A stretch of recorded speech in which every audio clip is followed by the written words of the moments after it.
This section addresses loading in Section 1048 of the Denver Zoning Code. This change to the applicability section clarifies that this section applies when a primary use is established. It outlines 3 exceptions when loading is not required.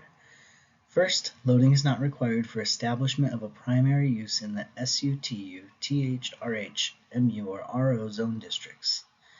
MS, or Main Street, has been removed because of the mixed-use nature of that district.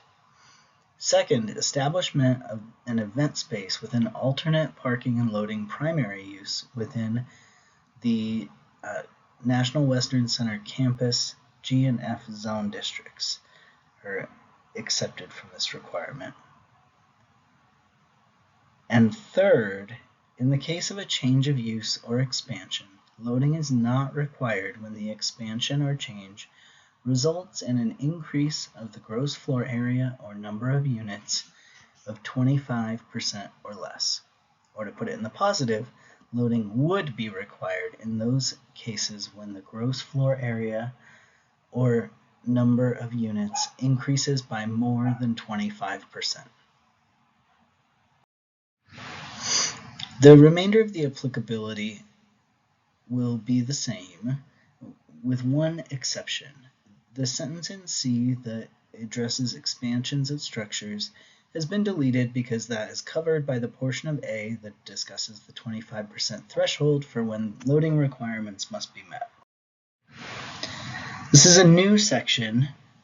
Within the standards, we've added the ability for the zoning administrator to approve shared loading spaces between different primary uses located on the same zone lot or on adjacent zone lots. This is calculated by adding up the cumulative GFA and determining the loading needs for the total gross floor area of that zone lot.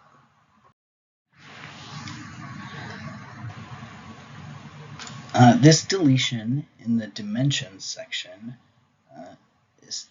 establishes minimum dimensions for a loading space for multi-unit dwelling uses of 26 feet long by 10 feet wide with 14 feet in vertical clear height. Previously, multi-unit dwelling loading dimensions had to be established at the site development plan process, which made it a point of negotiation and uncertainty. Now, these uses will follow the same loading dimensional standards as most other primary uses.